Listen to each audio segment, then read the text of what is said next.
Close your eyes for a moment. Imagine stepping back through time, past the rise and fall of civilizations, past the first cities, past the invention of writing, past agriculture itself. Keep going. Back through ice ages and warm periods, back before modern humans even existed.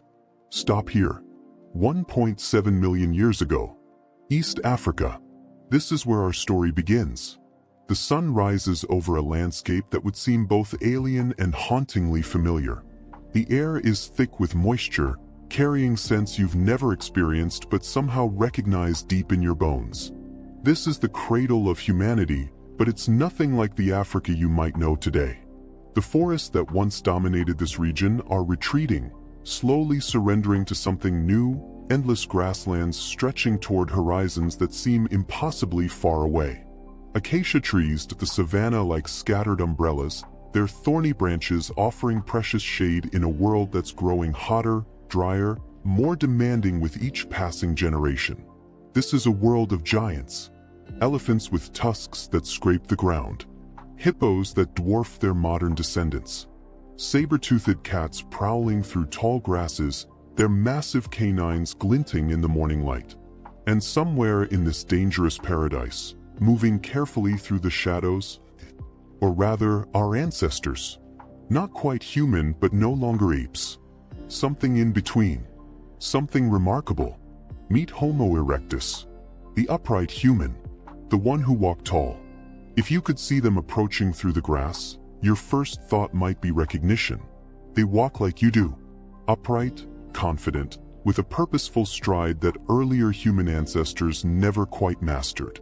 They stand perhaps 5.5 feet tall, taller than the hunched, stocky figures of earlier species. Their bodies are lean, adapted for endurance, built for the open savanna rather than forest canopies. Their arms are shorter, their legs longer. These are walkers, runners, travelers. These are explorers. But look closer at their faces and you'll see the distance between their world and ours. Their skulls are flatter, their brows heavier, protruding in thick ridges above deep-set eyes that constantly scan the horizon for danger and opportunity. Their faces project forward more than ours do, and their jaws are powerful, designed for tearing and chewing foods we'd find impossible to digest. Yet behind those prominent brows, something extraordinary is happening. Their brains are growing, expanding beyond anything the world has seen before. Not as large as ours, not yet, but larger than any ancestor before them. Large enough to change everything. They move in a small group, perhaps 15 individuals, maybe 20. A band held together by bonds we're only beginning to understand. There are young ones, clinging to their mothers, eyes wide with curiosity and fear. There are adolescents, testing boundaries, learning the thousands of lessons necessary for survival. And there are adults, scarred by encounters with predators and rivals, their bodies mapped with the stories of every near-death experience that didn't quite kill them. Watch how they communicate.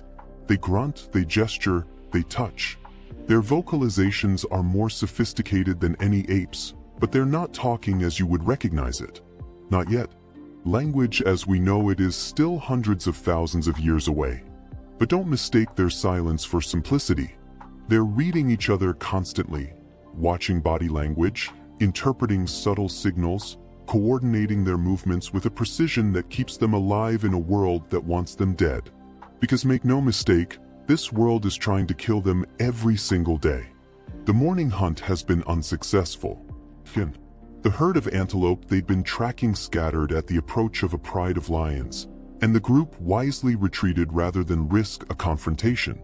Hunger gnaws at their bellies, a constant companion in a life where the next meal is never guaranteed. The children whimper, their mothers offering what comfort they can, but everyone knows the same truth: they need food. But here's what makes them different from every other hungry animal on this savanna. Here's what makes them special.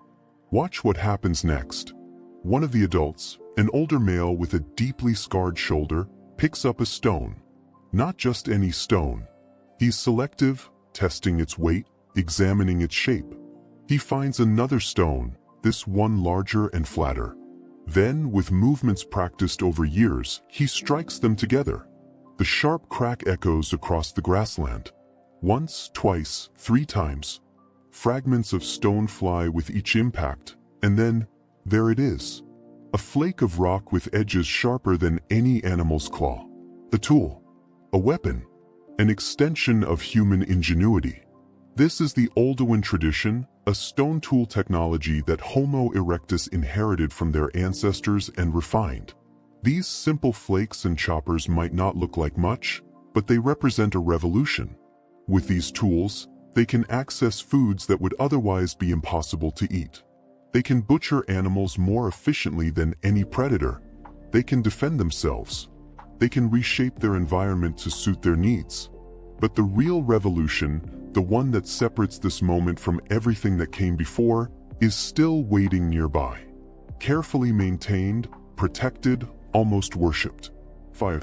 The group carries embers with them as they travel, precious coals kept alive in bundled bark and leaves.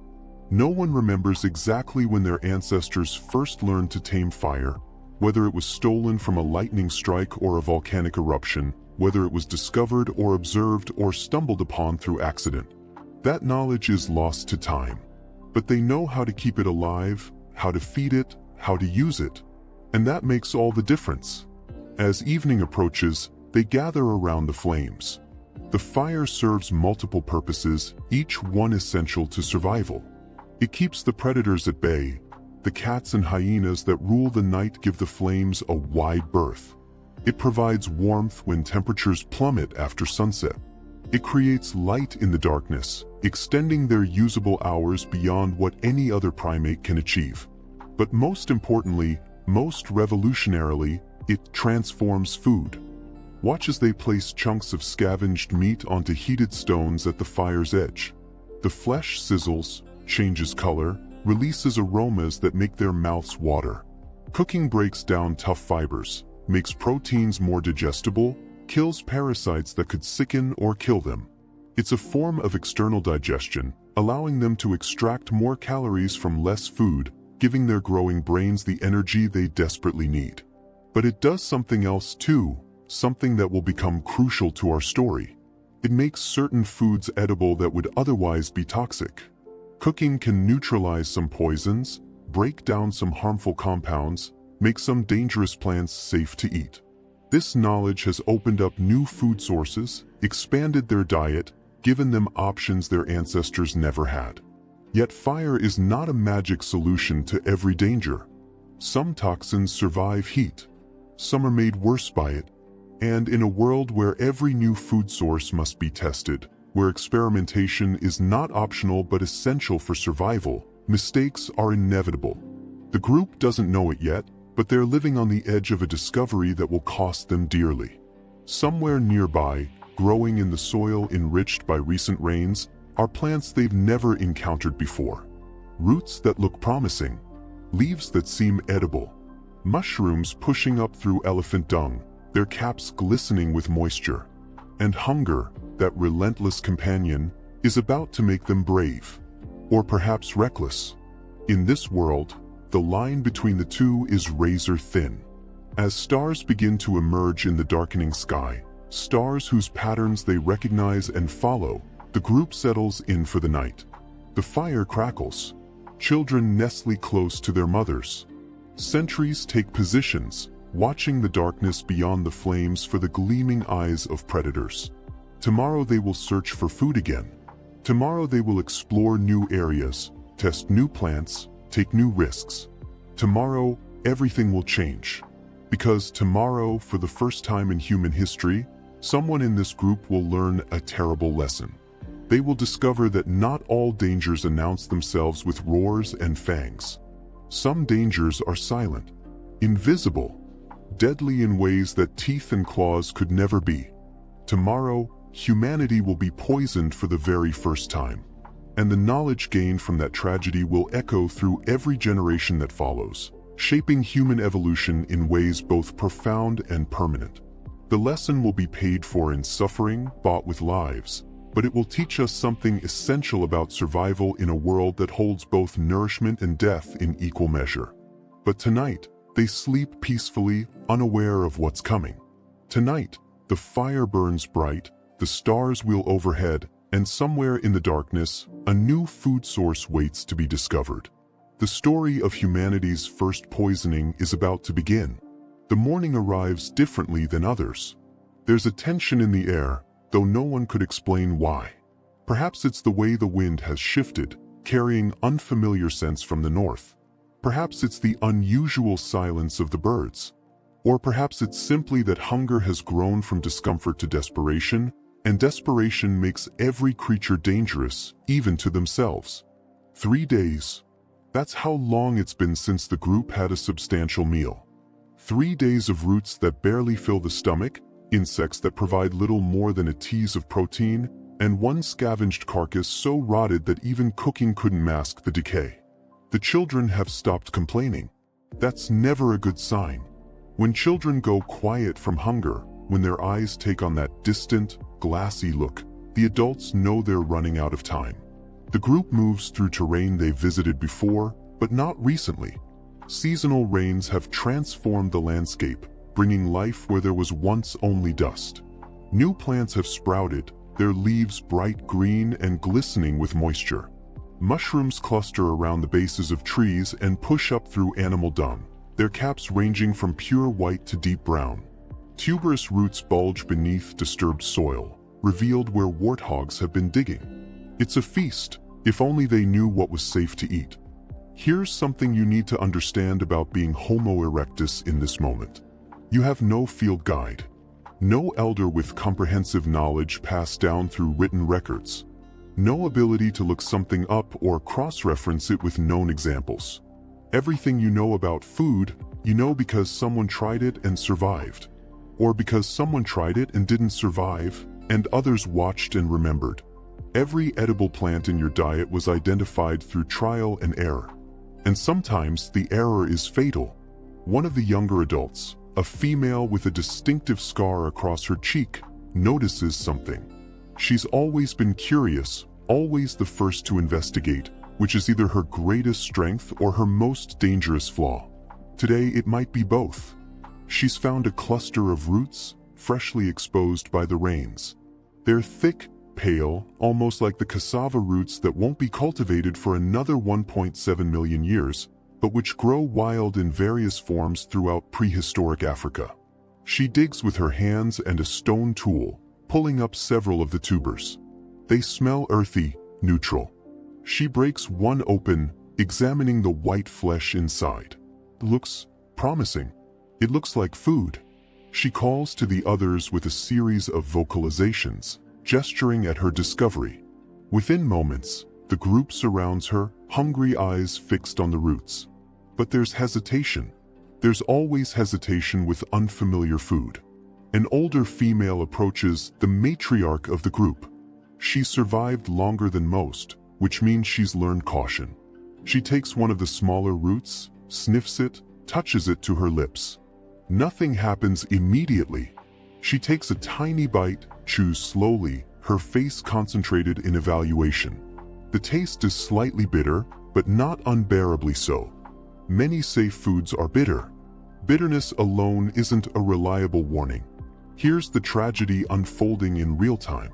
These roots contain cyanogenic glycosides, compounds that release deadly cyanide when the plant tissue is damaged by chewing or digesting. The same chemical defense system that protects wild cassava and similar plants from being eaten. But these compounds have no smell, no obvious taste at lower concentrations, no immediate effect. They're a delayed trap, and Homo erectus is walking straight into it. The matriarch waits. Minutes pass. She feels no immediate distress, no burning sensation, no nausea. In her limited experience, this is a good sign. She nods to the others, a gesture that roughly translates to safe enough. The group descends on the roots with the desperation of the truly hungry. They dig up more, collecting an armful. Some eat them raw, unable to wait. Others carry them back toward their campsite, planning to roast them in the fire. And this is where the story takes its darkest turn. Because cooking these particular roots doesn't neutralize the poison. In some cases, it can even concentrate it, breaking down some barriers that kept the toxins locked away. Heat is not the universal solution they've come to rely on. Sometimes fire betrays them. Within an hour of consumption, the first symptoms appear. It starts with the youngest who ate the roots, a boy of perhaps 7 or 8 years old. He begins to breathe strangely, rapidly, his small chest heaving with effort. His lips start to turn a dusky color. He looks confused, frightened, reaching for his mother with trembling hands. She pulls him close, trying to understand what's wrong, but she has no framework for invisible danger. No concept of poison coursing through his bloodstream, disrupting his cell's ability to use oxygen. Then others begin to show symptoms. The curious female who found the roots doubles over, vomiting violently. 2 others collapse, their muscles seizing in convulsions. The matriarch who tested the food first sits heavily, her breathing labored, her eyes unfocused and dilated. The group erupts into chaos. Imagine the terror. You've eaten something that seemed safe, that your most experienced member approved, and now your body is turning against itself in ways you can't comprehend. You can't breathe properly even though air fills your lungs. Your heart races like you've been running, but you're sitting still. Your vision blurs, your muscles won't obey you, and there's a crushing pressure in your chest that no amount of coughing can relieve. And worse, you're watching it happen to your children, your family, your tribe, and you have absolutely no idea what to do about it. They try everything their limited understanding suggests. They carry the sick ones to water, thinking perhaps it will help. They force more vomiting, instinctively sensing that getting the food out might stop the process. They pound on chests, shake the unconscious, wail their distress to the uncaring sky. Those who didn't eat the roots watch in horror, making the connection but unable to help. They see the cause and effect playing out in real time, eat the strange root, body fails. But knowing the cause doesn't provide a cure. By nightfall, the young boy is dead. His small body lies still beside the fire that was supposed to keep him safe. The matriarch follows him soon after, her wisdom and experience unable to save her from a danger she never learned to recognize. The curious female survives, but barely, her body racked with weakness that will last for days. Several others remain sick, hovering between life and death, their outcomes uncertain. The group sits in stunned silence around their fire. The surviving adults understand on some fundamental level that they've crossed a threshold. They've learned that not all danger is visible. Not all threats announce themselves. The world contains invisible death, and they've just paid the tuition for that lesson with the lives of their family members. They look at the remaining roots with a mixture of hatred and fear. Some member of the group, driven by rage or grief or instinct, throws them into the fire, as if burning them can undo what's been done, as if destroying the evidence can erase the lesson written in the bodies of their dead. But the lesson is learned, permanently, painfully, the way all of humanity's most important lessons have been learned, through suffering, loss, and the desperate determination to never let it happen again. Tomorrow, they will bury their dead in the way of their people. Tomorrow, they will move on because staying still means death. But tonight, they mourn, and they remember, because memory, it turns out, is the only weapon they have against invisible danger. And in that memory, in that hard-won knowledge purchased with innocent lives, lies the seed of something profound, the beginning of accumulated wisdom, the start of a cultural inheritance that will grow and compound over millions of years until it becomes medicine, science, toxicology, pharmacology, all the knowledge we take for granted today. But right now, in this moment, it's just grief, just loss. Just another night on the savannah where survival came at the highest possible cost. The story continues, but nothing will ever be quite the same. Weeks pass. The months. The group continues their endless journey across the savannah, following the rains, tracking the herds, surviving another day and then another. But something fundamental has changed. Something invisible yet profound. If you could peer inside their minds, You'd see new pathways forming, new connections being made. The poisoning wasn't just an event, it was an education. And the survivors are carrying that education forward in ways that will ripple across time itself. Watch how they approach unfamiliar plants now. The caution has intensified, evolved into something resembling protocol. When they encounter a new food source, they don't simply test it once and assume safety. They've developed a system, crude but effective. One individual tries a tiny amount first. Then they wait. Not minutes, hours. Sometimes a full day. Others watch that individual carefully, noting any changes in behavior, breathing, or movement. Only if that first volunteer shows no symptoms do others try small amounts. And even then, they proceed slowly, carefully, treating each new food as a potential threat until proven otherwise. This is extraordinary. This is the birth of experimental methodology, 1.5 million years before the scientific method will be formally defined. This is pattern recognition evolving into systematic caution. And it's happening because the alternative is death. But something even more remarkable is occurring. The knowledge isn't staying locked in individual minds. It's being shared, transmitted, encoded into the group's collective memory. When the young ones reach for unfamiliar plants, the adults intervene with sharp vocalizations and gestures. They're teaching. Actively, deliberately teaching. No, not that. Remember what happened. They can't speak these words, but the message is clear in their actions, in their demonstrations, in the way they guide young hands towards safe foods and away from dangerous ones. And here's where the evolutionary magic happens. The individuals who are best at learning these lessons, at remembering which plants caused harm, at recognizing similar-looking species and avoiding them, those individuals survive longer. They have more offspring. They pass on not just their knowledge but their enhanced capacity for learning and memory. Generation by generation, natural selection is favoring the cautious, the observant, the ones who can learn from others' mistakes without having to repeat them. Your taste buds, yes, yours sitting here in the present day, are a direct inheritance from events like this. The roughly 25 genes you carry for bitter taste receptors, the TAS2R genes, exist because your ancestors needed to detect toxins. Many poisonous plants are bitter. Those who could taste bitterness more acutely, who recoiled from bitter foods more readily, had a survival advantage. They lived long enough to have children. And those children inherited that heightened sensitivity. Think about that the next time you grimace at bitter vegetables. That reaction, that instinctive rejection of bitterness, is an echo of the tragedy we just witnessed.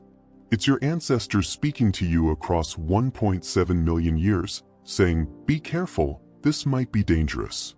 It's a gift purchased with lives, wrapped in DNA, delivered across an inconceivable span of time. But the legacy goes deeper still. Because some members of that group, in their desperate attempt to help the poisoned, tried giving them water, tried inducing more vomiting, tried various interventions. Most didn't work, but they tried. And in trying, they were learning. They were gathering data, even if they didn't have words for what they were doing. This plant causes this symptom. This action seems to help. This action doesn't. This is the foundation, the absolute bedrock, of what will eventually become medicine. Fast forward through time. Watch as Homo erectus spreads out of Africa, carrying this hard-won knowledge with them. Into Europe, into Asia, adapting to new environments with new plants and new dangers. Each region presents new poisoning risks, and each population must learn its own lessons. But they're not starting from zero. They have the framework, the cautious approach, the understanding that invisible danger exists and must be respected. Jump forward to later human species. Neanderthals will develop extensive knowledge of medicinal plants, which we know from chemical analysis of their dental calculus. Homo sapiens will create elaborate systems for processing toxic but nutritious foods, leaching cyanide from cassava, fermenting foods to reduce toxins, developing cooking techniques specifically designed to neutralize poisons. Every indigenous culture on Earth will accumulate encyclopedic knowledge of which plants heal and which plants kill. And all of it, every single bit of that accumulated wisdom, traces back to moments like the one our group experienced. Moments of tragedy that became moments of learning. Deaths that became lessons. Losses that became legacy. Come back to the present day with me. Walk into any pharmacy, any hospital, any research laboratory. The science of toxicology, the field dedicated to understanding poisons, employs hundreds of thousands of people worldwide. Pharmacology, the study of drugs and their effects, is built on the principle that the difference between medicine and poison is often just the dose. Many of our most powerful medicines, digitalis from foxglove, aspirin from willow bark, morphine from poppies, come from plants that can kill in the wrong amounts but heal in the right ones. Who figured that out? How did we learn which dose helps and which dose harms? Through trial and error spanning millions of years. Through countless anonymous deaths in prehistory. Through the accumulated observations of every human who ever lived and learned and passed on their knowledge. We stand on a mountain of hard-won wisdom, and most of us never think about how it was acquired. That boy who died 1.7 million years ago, the matriarch who tested the root first, the curious female who discovered them, they didn't die in vain. They couldn't have known it, couldn't have imagined it, but their deaths taught lessons that cascaded through time. Every person who avoided similar poisons because of knowledge passed down from that event, every child who lived because their parent knew to be cautious, every generation that survived long enough to evolve better defenses against toxins, they all owe a debt to those first victims. This is the hidden history of humanity. Not the history of kings and conquests, not the history written in monuments and texts, but the history written in survival. Written in the genes that make you sensitive to bitterness. Written in the instinctive caution you feel around unfamiliar foods. Written in every piece of knowledge about plants and poisons that sits in your brain, inherited from a chain of teachers and learners stretching back to the very dawn of your species. The next time you eat a meal without worry, without testing each bite for toxins, without fear of invisible death, remember where that safety came from. Remember that somewhere in the deep past, someone paid for your peace of mind with their life. Someone learned the hard way so that you wouldn't have to. That's the real legacy of the first poisoning. Not just the tragedy, but the transformation. The way suffering became wisdom. The way death became life-saving knowledge. The way individual loss became collective inheritance. Our Homo erectus group eventually moved on from that campsite where they buried their dead. They continued their journey across the savannah, continued their struggle to survive in a world full of danger. Some of them lived to old age, remarkably, passing on their knowledge to yet another generation. And that knowledge spread, person to person, group to group, generation to generation, across continents and across time, until it reached you. You are the inheritor of the longest education in human history. An education purchased with lives, refined through millennia, delivered to you in the form of instincts, knowledge, and cultural wisdom. The story of the first poisoning isn't just ancient history. It's your history. It's written in your DNA, embedded in your culture, present in every cautious choice you make about what to put in your body. And that's worth remembering. That's worth honoring. That's worth knowing. If this journey through deep time has moved you, if you want to explore more hidden chapters of human history, more stories of how our ancestors' struggles shaped who we are today, subscribe. Join us as we continue to uncover the forgotten moments that made us human. Because history isn't just about dates and names. It's about survival, sacrifice, and the incredible journey that brought us from those first cautious steps on the African savanna to the world we inhabit today. Your ancestors fought for your existence. The least we can do is remember their story. Subscribe, and let's keep walking through history together.